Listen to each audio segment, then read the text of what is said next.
right, ladies and gentlemen, it's a little after 12, so we're going to start on time because our speakers actually have to do this program again in North Branch this afternoon. So we want to keep on schedule. I'm so happy to see all your bright and shining faces on this beautiful Minnesota spring day, that the smoke has cleared a bit and it feels like spring, always good. I welcome you to today's program on downsizing and preparing to move. My name is Leilani Freeman. I'm a volunteer with the Chisago Age-Well Coalition, which is the host of this event. We are very pleased. This is the first time we've used Dine's Fellowship Hall for one of our Dine and Discover events, and this is so wonderful of them to provide us with use of this facility, and I hope you all enjoy it as well, and that you think of coming back here on Monday evenings if you haven't been here, because they serve a free community meal in this room every Monday between 4 and 6. So I'm sure they would welcome you there as well. Chisago Age-Well is a not-for-profit organization which exists to provide information and resources that help older adults and their caregivers live well and age well in their home and community. Age-Well also fosters collaboration between the various organizations, agencies, businesses, individuals, and service groups that work with older adults throughout Chisago County. Our topic on downsizing and preparing to move is a task which most of us at some point will face, and which can seem overwhelming for any older person leaving a long-time home, as well as for their family members and caregivers. Here to help us today is a 3-member panel of experts, which includes Carrie Francois, a realtor who specializes in working with older adults, and Janet and Kelly Wood, a mother and daughter team who provide a range of downsizing services for seniors, which developed as an offshoot of their interior design business. Our panel members are not here to sell you anything. They're here to share their expertise. If you wish to speak to them about their businesses, you can do so later after this event. The panel members will be given a brief opportunity to introduce themselves and explain what they hope to accomplish in today's program. And I will then pose a series of prepared questions for the panel and give them the opportunity to respond. They have graciously provided pens and notepads for you, and you are encouraged to write down any questions that happen to come to you as we're talking. And since some of your questions may be covered by our presentation as it moves forward, we ask you to hold your questions until the prepared questions have been concluded, and then we'll invite you to share your questions with us, and they'll respond. Also, please note that on your tables there's a white evaluation form that was on the table when you arrived. We ask you to complete that evaluation form before you leave today, and you can just leave it right on the table. We'll pick them up. So, let's begin. We're going to start with Carrie. Carrie, can you briefly tell us a little bit about yourself, your background, and your experience working with seniors, and the challenges of preparing to move, and what is the key message you hope to bring to the audience today?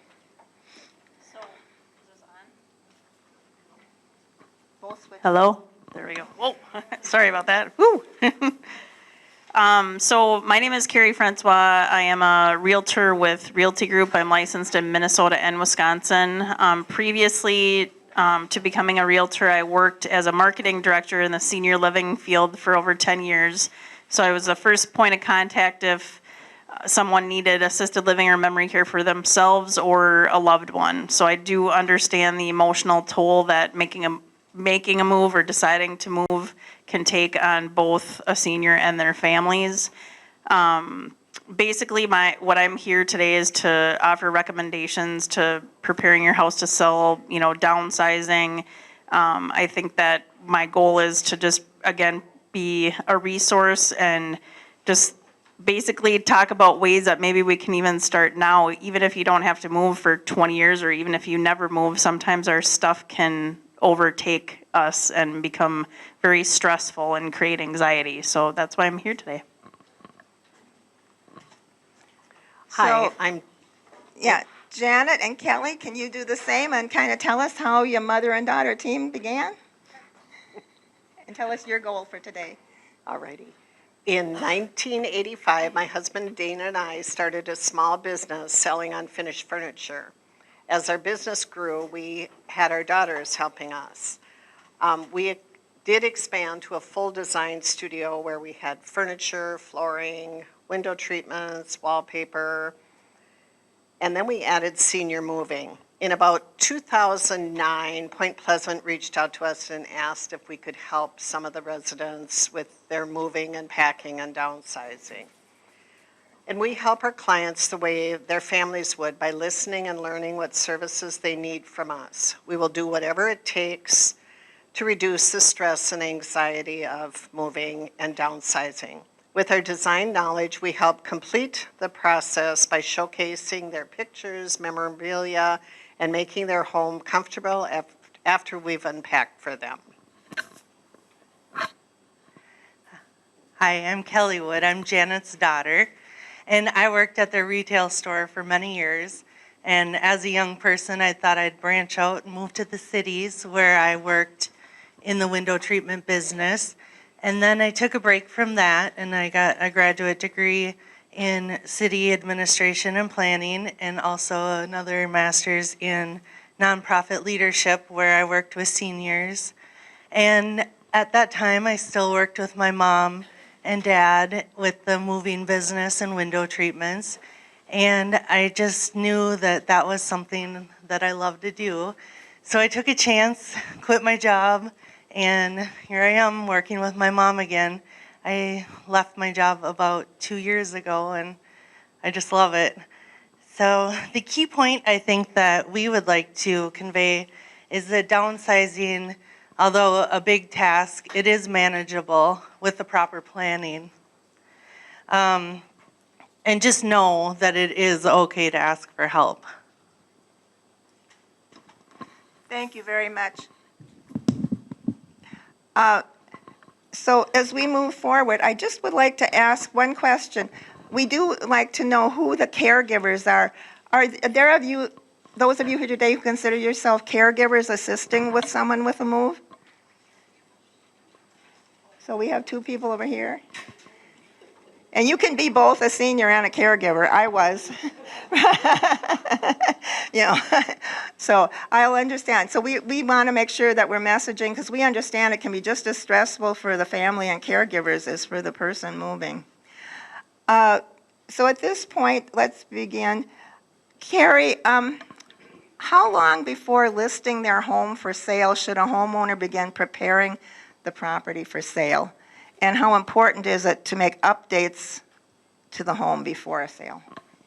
So I think that you'll hear me say this several times throughout this event, is that being proactive rather than reactive is a lot more easier to deal with than basically having to move right away and having to deal with everything at one time. So depending on each homeowner can have a unique situation. If you have a one-level townhome versus a farm and a lot of outbuildings that you've lived at for 60 years, can be a very different situation on how long it may take you to, declutter and get rid of some of the things that you don't need.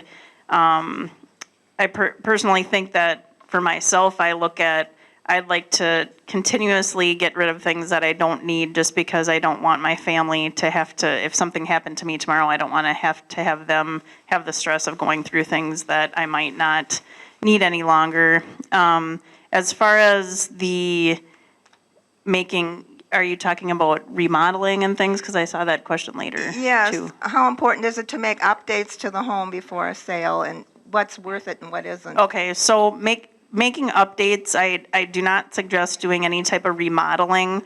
The only thing that I would say that would really make a difference as far as a price point when you're selling your house is if you can easily add another bedroom. So if you market your house as a 2-bedroom versus a 3-bedroom, that can make a difference in how much you list a house for.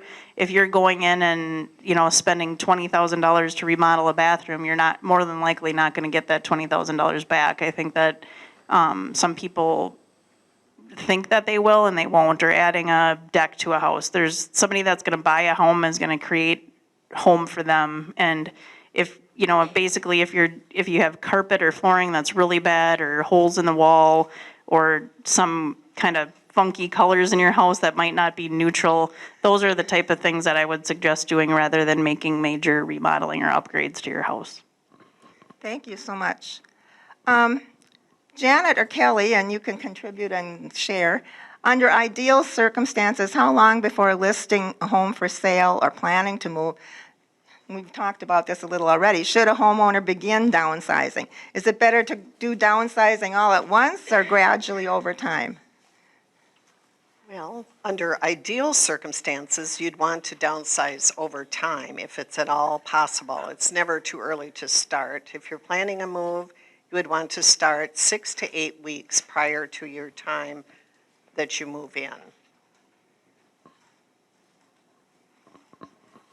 And I think when you entered the room, we gave you these yellow sheets of paper, and this is a timetable that Janet and Kelly have prepared that might help in your thought processes. And I'm sure they'll reference that further.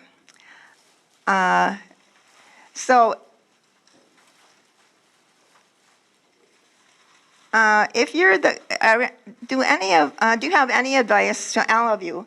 Do you have any advice for caregivers or family members assisting a person who's finding it difficult to leave their home?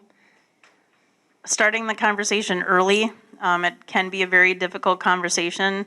If it doesn't seem to be flowing or going very quickly or anywhere, I think that getting a doctor involved or another type of provider involved can be a good thing. That personally, we got my grandma's doctor was involved when she had to move, just because it was no longer safe for her to be in her house, and her doctor was like gold, anything he said to her. So that helped with our situation. So at the Rush City talk this morning, Darlene Schaefer had some wonderful ideas from Point Pleasant. Is she out front? She's probably out front. She suggested actually inviting the senior to a lunch or an event at a facility. So that was a wonderful idea, I thought. Also, just a casual meeting, just keep it casual if you're meeting with your family member or if you are the caretaker, don't make it seem like an intervention with the person. And if they don't want to talk about it, just halt the conversation until it's time. And maybe if there's an injury or a fall, maybe take that time as an opportunity to talk about if you move into a facility, maybe you'll feel safer. So there are lots of different options. As Carrie mentioned, a doctor may be able to talk to them, or somebody at the facility may be a good resource as well. You kind of led into this too. What if, due to illnesses can happen suddenly? I mean, my mother went to supper at Parmley and ate, and an hour later I was taking her to the emergency room with a stroke that eventually ended her life. I mean, it can happen that fast. So what if a sudden illness or incapacitation of the homeowner occurs and the caregiver finds themselves left responsible for selling and downsizing on the homeowner's behalf? What advice do you have in that regard? Are there legal documents necessary? What are the things that they should be thinking about? So I think it's important for a person at any age actually to have a power of attorney for healthcare and financial. This meaning, like today, something could, even if you're 20, something could happen to you, and tomorrow you might not be able to make decisions for yourself. So appointing people that you feel comfortable to help you make those decisions, and it doesn't have to always necessarily be a permanent thing, because someone can be incapacitated for a short period of time versus more of a permanent period. And in those documents, some people, it can be scary to, give that power to someone that, just because you're used to making your own decisions your whole life. So within those documents, there are certain limitations that you can provide, that basically what your wishes are, but it's really important for people to know so they can make that decision on your behalf. And as far as selling your home, in the financial power of attorney document, there is an area that you allow someone to help you or make that decision to list your home to sell. But as far as that goes, we suggest seeking legal advice because we can't say much more than that. Right, that's exactly what I was going to say. Seek legal advice. So, So that's something that you could do, I think, at the time you start thinking about time to downsize yourself. I put myself in this category. So that thinking about getting these legal documents prepared at that time for your own family and children, just because, as we know, life can change in an instant. So, thank you. So where does one begin, kind of aiming this at Janet and Kelly, but what may seem like this overwhelming task? Do you start with a family meeting? Do you start by deciding what heirlooms you want to make sure someone gets? Do you start with a garage sale or an estate sale? What comes first? What comes last? How can you outline some of the steps in the process? Well, I did pass out the moving checklist, and first you have to make that decision to move. Then meet with your family and discuss the move. Choose a location which offers all the services you want, and maybe if there's some friends that live there. And your moving timetable. And then you might want to decide if you can do this on your own, or if you need to hire help, or if your family's available to help. And then start downsizing. And just pick a room and start in a corner and say, do I really need this? Do I want this? And make piles of what you want to donate, what you want to give away, what you want your family to have, and what isn't very important to you or what you want to bring with. And then just start in packing. And there are some other tips too on the checklist that you can look at later too. Okay. Do you have anything to add? Okay. Well, once you make those piles, I think then is the time, if we're helping a senior with our move, at that time is when we can evaluate, do we want to have a garage sale? Is this worth having an estate sale, selling online, selling on Facebook Marketplace, or simply just donating the items? So that's when you had asked about that question. I think it's when you make your piles or bins is when you can decide, unless you obviously have a lot of valuable antiques or equipment that can go into an estate sale. Did that answer your question? Okay. Okay. To a degree, yes. Okay. So so who can help you decide when it's worth an estate sale? Who would you recommend consulting in that question? I would recommend a person who is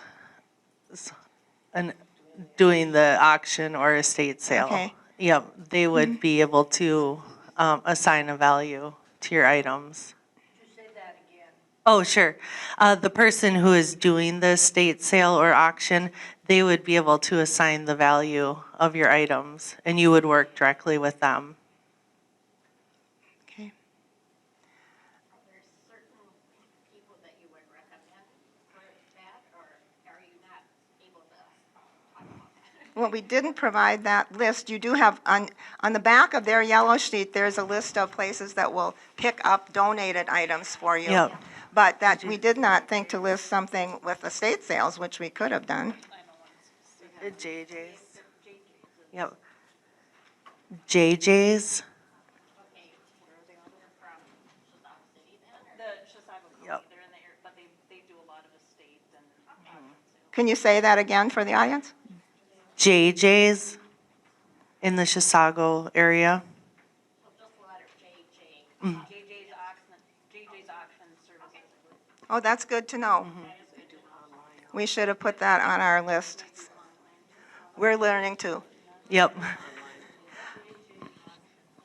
JJ's Auction. JJ's Auction Services, Chisago County, and they do, the in-person, but they also do online auctions as well, so. Thank you.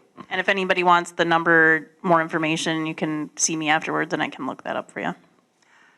To the panel, what do you think is the most common mistake you see people make when they begin downsizing or moving? Well, one of the things just relating to if you're preparing your house to sell and you're downsizing, I think decluttering, sometimes people have very large furniture or a lot of stuff going on, so the people can't actually see how big a room is or what they can envision themselves doing with the house. But a common mistake we talked about earlier was just starting to do it would be a mistake, not doing it.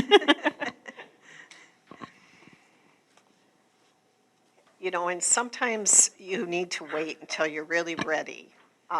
Just because your friends are downsizing or family members think you should, you just have to decide, excuse me, when the time is right for you. Just don't put it off too long, because then when the time does come, when you're not as physically fit, it's going to be that much harder. But just know that if you're prepared, it's the best way to be is to have a plan. And if time allows, don't rush the process. Try to take your time, do it over time if you can. And also, don't get rid of too much stuff, too many things all at once, because I know you get energized and excited. Oh, I'm going to get rid of all of this stuff. And then sometimes you end up, oh goodness, I need that. So that's also a disadvantage of getting rid of too many items all at once that we've come across. I have to laugh at that because when my in-laws downsized and they left their large home in Chisago City and moved to a gated community in Florida, my mother-in-law got there and the first time we came to visit, she said, "I don't know what I was thinking," she said. She sold all of her cookie sheets and baking pans, and she got down there and she said, "I can't even make a pan of cookies." So there is something, when you get into that mode of getting rid of everything. So that I can speak from experience that happened. If it's in Florida, there's a lot of garage sales, and Oh, yeah, no, that wasn't, believe me, but she just thought, what was I thinking, because she was still homemaking at that time. Family heirlooms. Do you have any tips on fair methods to distribute heirlooms or ideas? And what happens when more than one family member wants them? That's A. Or B, when nobody wants them, but the owner wants it to stay in the family. Any tips or ideas? Draw straws. Put all the names in a hat. And say, here you go, here you go. Or give them some time. Let them all think about it. Is this really something I want? Maybe my brother wants it or needs it more than I do. And so that's a thought. You just have to kind of take your time with those special heirlooms that you want to keep in the family. And if your immediate family isn't interested in your items, then reach out to aunts and cousins and, let the extended family all know, this was great-grandma's china or little figurine. Does anybody want it? Because years down the road, someone will say, well, what happened to that little bunny figurine Grandma had, So just have to kind of take time and see what comes of it with your family, what they want. Yes. I need to read lips in order to hear. I really appreciated it, Janet, when you held it away so I could also read lips. So if you could just keep that in mind, I would really appreciate it. Thank you for letting Thank us you. know that. That's a good tip. Yeah. Okay. She's reading lips, and she wants them to hold the mic below their mouth She wants them to hold it close enough, but not in front of their mouth. Okay, just let me know. That you're, that's Thank you. Thank you. Okay. I think you covered most of it, but reach out to a neighbor. We're finding a lot of younger people aren't collecting items like china figurines much anymore. It is hard to not have your feelings hurt when people do not want your family heirlooms. A suggestion that we have come up with, I mean, we didn't come up with it, but is take a photograph of your item, maybe make a lookbook, a small little tabletop book so you can look at grandma, great grandpa's item, and then you always have that memory with you. Donate it, sell it, so in hopes that somebody might love it as much as you once did. Wonderful idea. I can tell you that my mother was one of 6 sisters, and this happened after their mother died. So they were cleaning out her house post her death. And so they had the same issues. They're older. My mother just died 2 years ago. She was 102. So they were older ladies. But 2 of the sisters were always the ones who both wanted the same item. That became a bidding process, literally. They bid with cash. But the sister who was the youngest sister, who was guiding the process and did most of the work preparations, she had a deal where, okay, these are the good items. She divvied them out. This is the things that were, and then with each good item, she had a batch of things nobody wanted. So, because they were cleaning out her house. This is post her death. And so if you took that item, you had to take everything home that was with that item. It was your problem. So I thought that was quite innovative. So, Janet and Kelly, do you have any helpful avenues for selling unwanted items online or best places to make donations? I know in the back of the yellow sheet we have some places. Are there volunteer agencies or groups that are available to assist adults who want, getting rid of items? So I'll let you address that. I think the Epilepsy Foundation is coming to the area this Friday, I heard. So there's a phone number on the back, and you can just set it outside your garage or down at the end of the driveway, and they'll pick it up. So that's pretty simple. And a lot of times churches have garage sales. You can donate items there. Yeah, Trinity and Lindstrom is having a garage sale.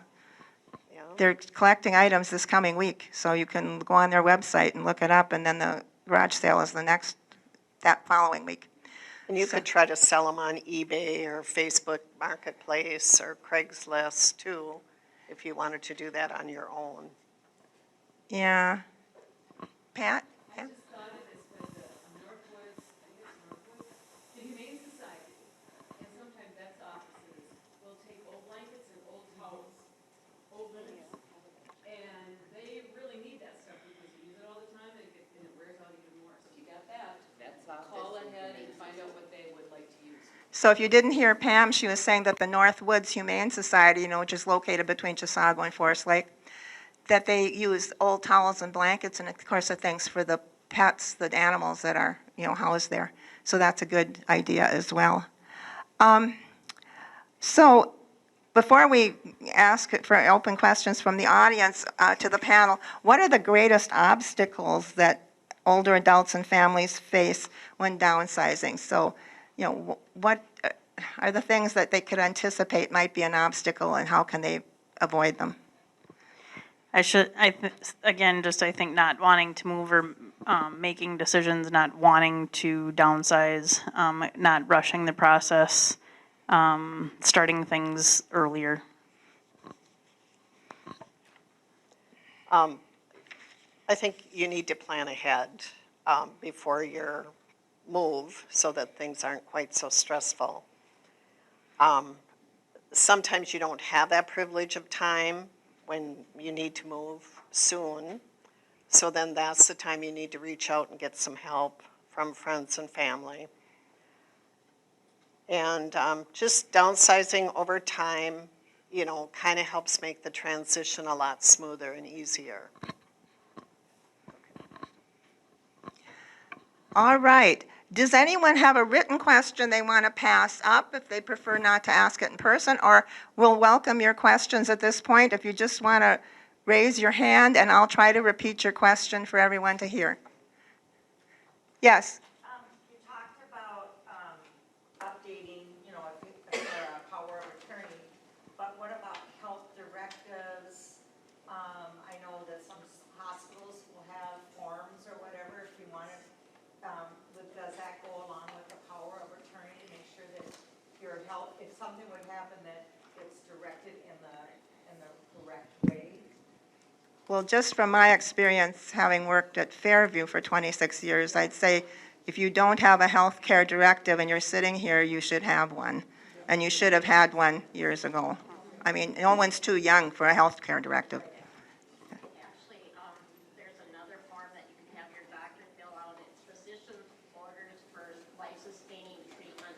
It's called POST. The doctor will sign it. You put it on your refrigerator.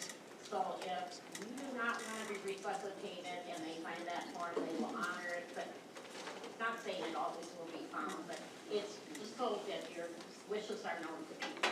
So she's discussing a form that's called POLST, P-O-L-S-T. If you live in a senior living housing, you will have been provided with that form. But it is a form that says if they come on you and you need resuscitation, do you wish to be resuscitated or do you not? And it's purely up to you to answer that.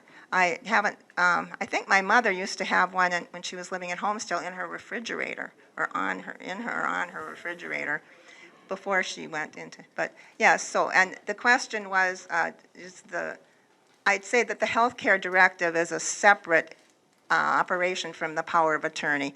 And you can go online and find them, and also your clinic or doctor will probably be able to provide you, help you, and you surely would do that in collaboration with your family and physician. Another thing to keep in mind is maybe have one of your family members carry it with them, because if you get transferred to a different hospital that doesn't have it on file, they can produce that document. So what she's saying is once you have done your health care directive, it's a good idea to have your family member, if you have one key person who you've identified as your health care representative, or in my case, I have 2 children, so my health care directive, when I update it, I give them each a copy as well as my clinic. And I'll tell you, and she's saying her good suggestion is have that person carry it with them. Because I can tell you when the emergency happens, you're not going home to look in your filing cabinet to find where did I put that health care directive. It's good for the person, if you have identified a primary care health care representative, that they actually have it on their person and at ready access. In the back? Yeah, this is to do with downsizing again. All you people know that electronics change like an hourly basis. You can have a TV that was good one day and the next day it's obsolete. I have flat screen TVs. I'm wanting to know where do I take these? Because nobody wants a non-smart TV anymore. Nobody wants this and that. Who do I, where? So he's saying, you know, everybody, that electronics changes so rapidly, and nobody, he's saying, no, you know, younger people, of course, don't want, they don't want a TV that's not a smart, a smart, I talk with my hands, sorry. A smart TV, you know, nobody younger will want it. So he's saying, where do we go with them? What do we do with them? Suggestions, ladies. Sure. If you are unable to give those away, a lot of the communities around here have recycling day, and you should receive a $5 coupon from the Chisago County in the paper or in the mail. Yep, Steel Chick does it. Otherwise, if you want to get rid of it right away, Evergreen Recycling is the one I use. They're in Rush City. And if you're in Chisago County, you will still pay the subsidized county rate to recycle that. which is fairly reasonable. And you can always give them a call to get pricing. It's just sad because I'm one of these guys that works so good. I don't want to throw it away. I know. Oh, no, my grandson saw my TV, which was the one my mother had, which is actually bigger than the one I had, and he says, Grandma, you need a bigger TV. I said, no, I don't. I can see it fine. It's a big TV, it's not a little TV. Anyway, yeah, their idea of a good-sized TV is what we used to go to the movies and watch. Okay, more questions? Oh, you got a written one, great. Thank you. All right, so the question is, are there groups in this area or individuals who can be hired to help organize and/or sell items for me? So the selling part is interesting. So organizing, we know you can do, and are there any others and I don't know about selling items, though. It depends on what you have. I mean, we'll help you set up with an auctioneer if that's what you want, or if it's just a few items. And evaluate whether this is a five and dime item or is this an antique. Because I've got stuff from my grandmother. I don't know what it is. Probably need to talk to an antique dealer. You know, there's Lindstrom Antique. Yeah, There's a place on Lindstrom that buys or will sell antiques. Yeah, it's called Roses, R-O-L-J. Oh, yeah, roses. so Roses, and that's the shop in is that the one in Lindstrom? Yep. Open on weekends. They usually have an ad in the search. Okay, so it's a shop called Roses that takes antiques, and she's only open weekends in Lindstrom. And, of course, there's the antique store on the corner in Lindstrom, and those are individuals. You'd have to approach them with your item. I mean, they have sales booths there. Picket.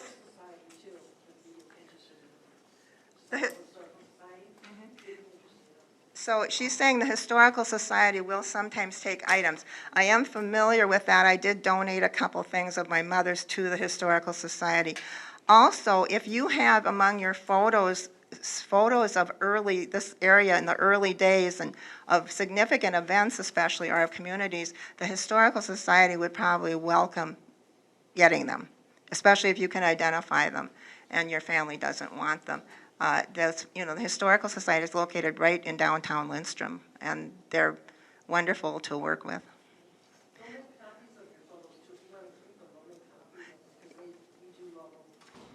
Yeah, so she's saying you don't even have to give them up. They'll copy them for you if you wish to keep them. But it's good as you're going through things, if you find something significant, to share it with them. Pam, you had your hand up? I just want to bring up that some of us still have our grandmother's wedding suit and, some vintage clothing. High schools, colleges appreciate getting those for play productions. And you might also want to check with the Historical Society too, depending on what the item of clothing was.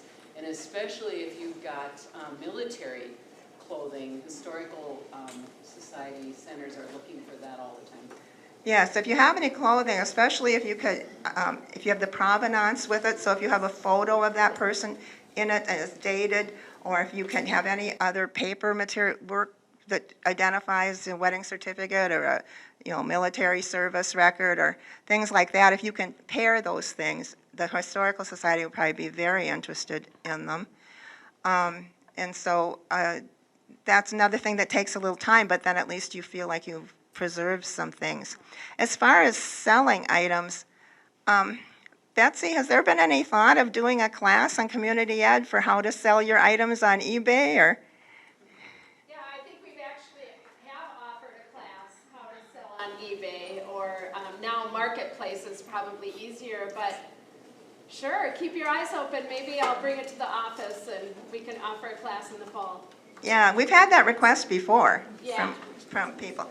So it might be, if you have a techie grandchild, they could offer the class. If you know someone who's using eBay, they could probably offer a class, and a lot of us would attend it, would we not?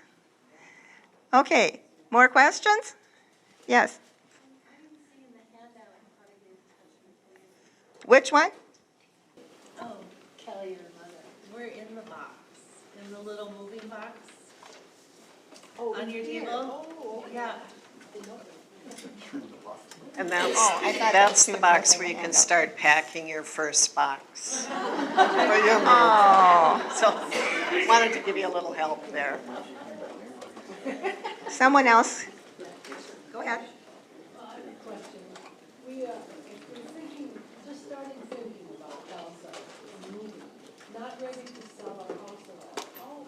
How do you find out about other housing in the area? Single level housing or, senior living housing? What's a good way to find the variety that won't stay close in your area? Well, okay, Darlene, I'll repeat it in a minute. Is Darlene in here? Okay, so her question is, proactively, if you're just thinking about downsizing and moving somewhere, but you don't know where you want to move. So she's saying, how do I find, and I had this question actually come up at our last Dine and Discover event, this exact same question.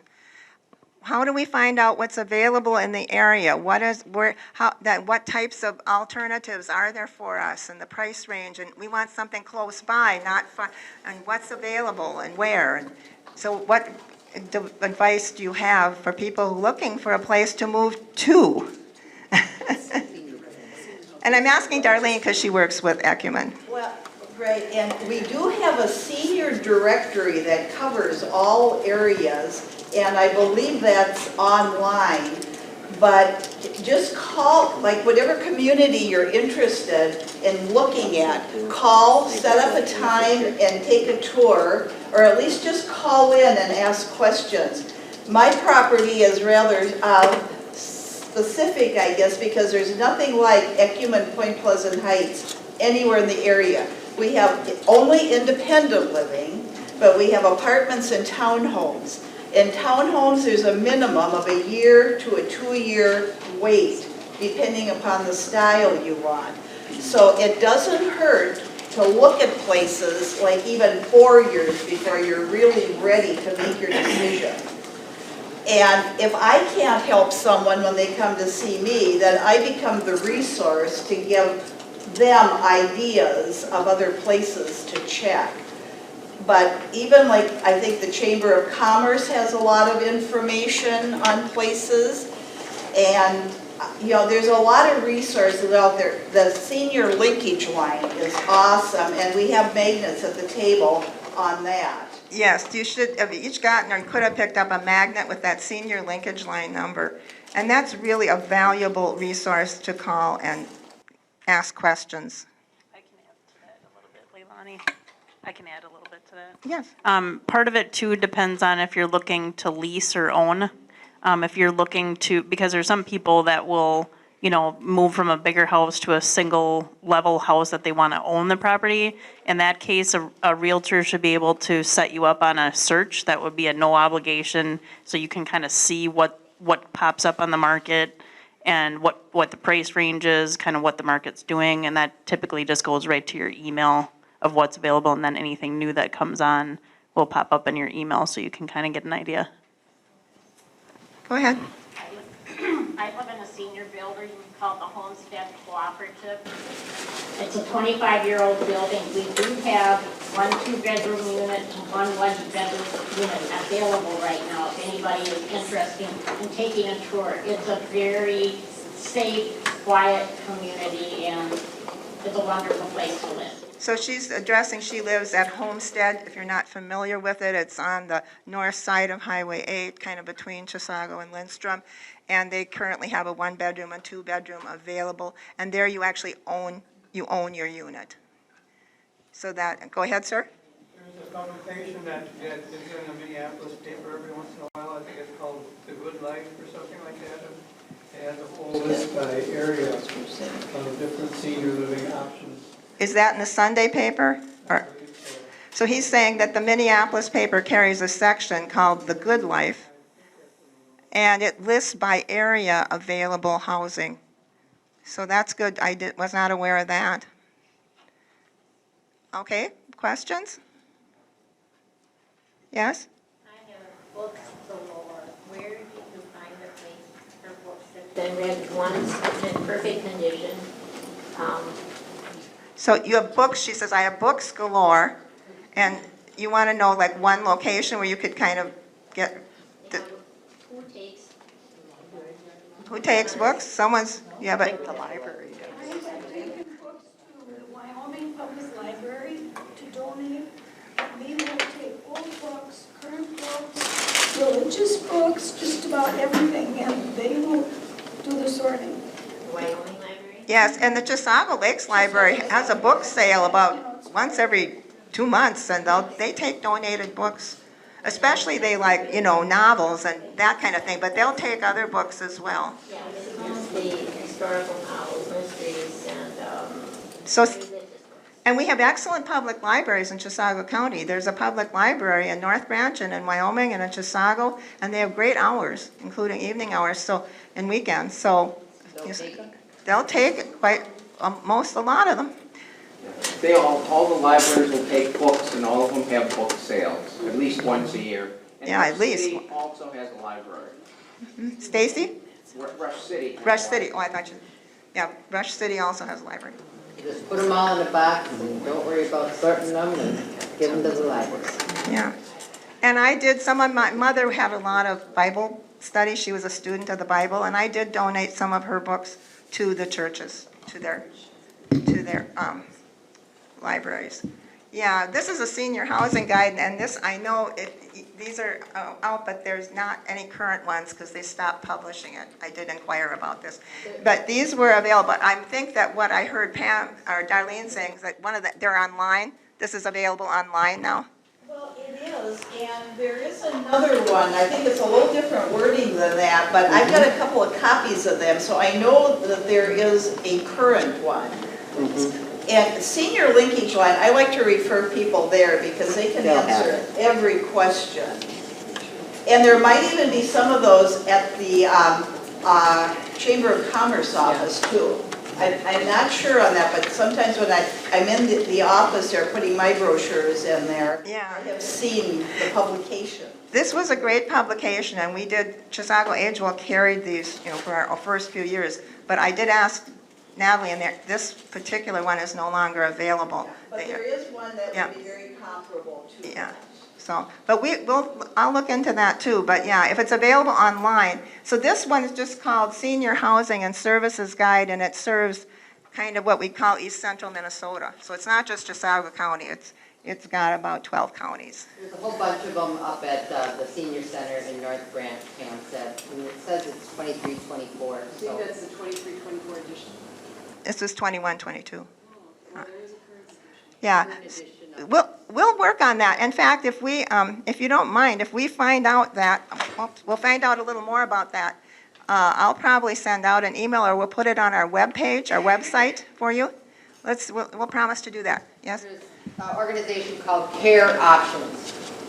And they put out the directory, and it's always updated, and they have a wonderful website with all updates. Okay, so she's saying check the website, Care Options, and that they have a directory and they have information on their website that's routinely updated. And I just want to mention these ladies who are speaking to us from the back are all members of our Chisago Agewell Coalition, and they represent organizations that are part of the coalition. So just so you know that they are serving as a resource here. One more point is I didn't realize there are people out there that will help you find housing.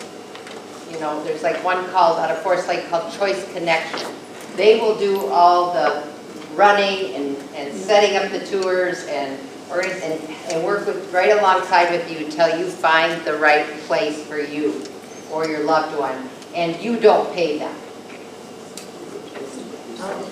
No, but You're paid by the facility. Yeah, the facilities do. Because the and not facility's always- happy to Yeah, but the have you. facilities don't always take referrals. So, independent especially, we don't work with referral agencies, but assisted living, that would be the prime one that would be happy to take referrals. And But- memory cares. Yeah. Yeah, they do a lot of running for you. So we're getting some good information, and we're all learning.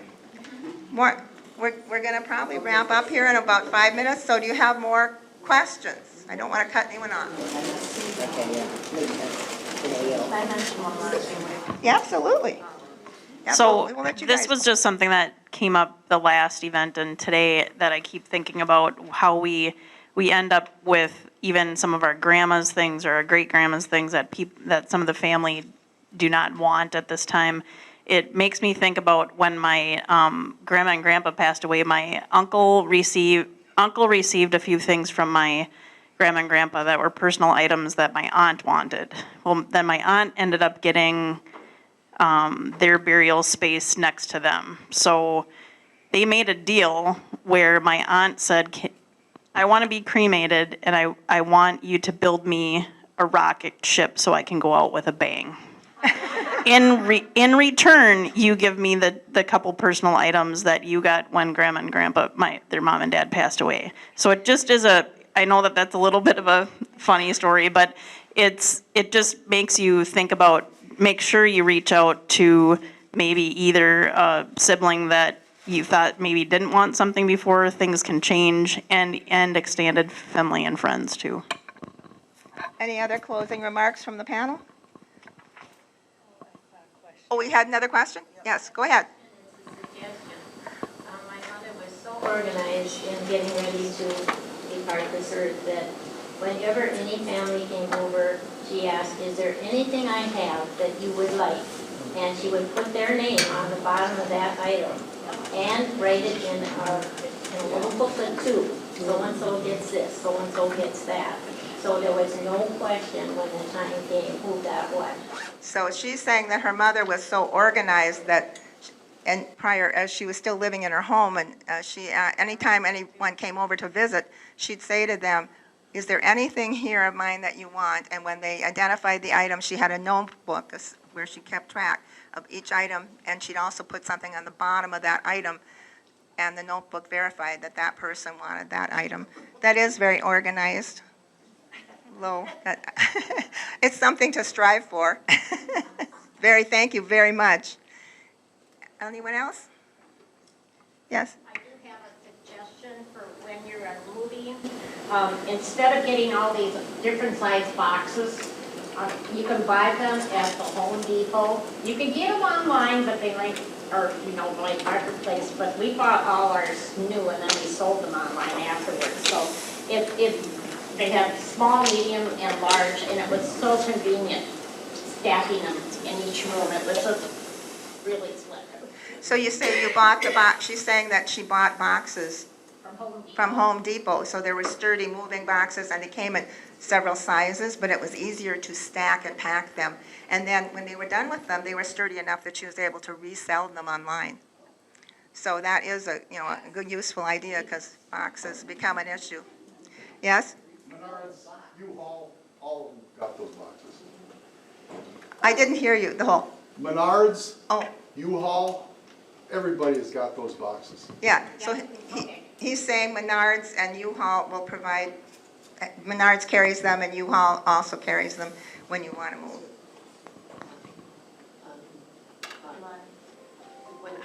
So, just talking a little bit about our business, we do supply those boxes so that when we come in, we bring the boxes, we fill them up, and then when you get moved in, we unpack them and we take the boxes back.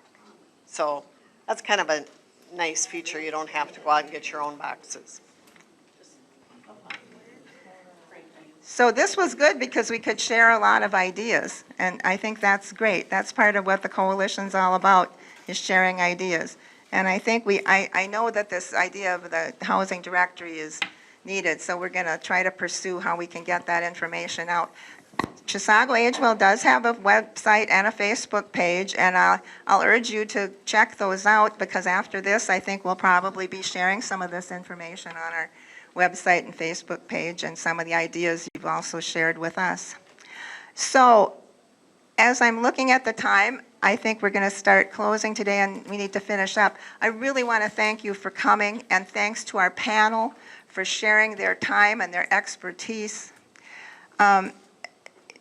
Thank you for coming to this Dine and Discover program, and we hope you found it helpful. Chisago Agewell, as I've said, is, let's give the panel a hand. Thank you. because they are doing triple duty today, not doing this once, they're doing it 3 times today at 3 locations. So Chisago Age-Well, as I told you, is a 501c nonprofit. It costs us just shy of $1,000 to conduct each one of these Dine and Discover events at the multiple locations. And we rely on grants and financial support from the community to provide ongoing programs like this one, as well as our annual Age-Well Expo in October, which we invite you all to come to the Chisago Lakes High School. We invite you to partner with us. Any financial support we receive is most welcome and enables us to continue programs like this in the future. Coming soon, our next Dine and Discover event will be August 14th. We'll actually be at this location for the noon session again, as well as in Rush City and North Branch at morning and afternoon. Watch your local newspapers and our website about the Dine and Discover event on August 14th because it's going to be a really fun event. It's going to be food is medicine, healthy eating on a budget for older adults and caregivers. And mHealth Fairview is going to do a food demonstration, a live demonstration with samples at each site. And the luncheon at this site will be provided as part of that. And as well as talking about healthy food and eating and recipes, they'll be providing recipes as well. And we may have some participation from the farmers markets. We're still going to be working on that. So it's going to be a fun Dine and Discover event coming up August 14th. Again, the noon session will be right here where you're sitting. Don't forget to complete the evaluation form on your table, and we appreciate your comments and suggestions. We look at every suggestion and we do use your suggestions. And yes, when you're identifying yourself, we want to know if you're a caregiver, and you can, especially because we like to know we got caregivers as well as seniors, and you can be both a senior and a caregiver. And many of us are as our population ages.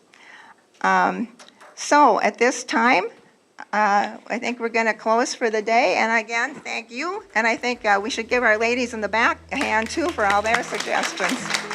Most welcome.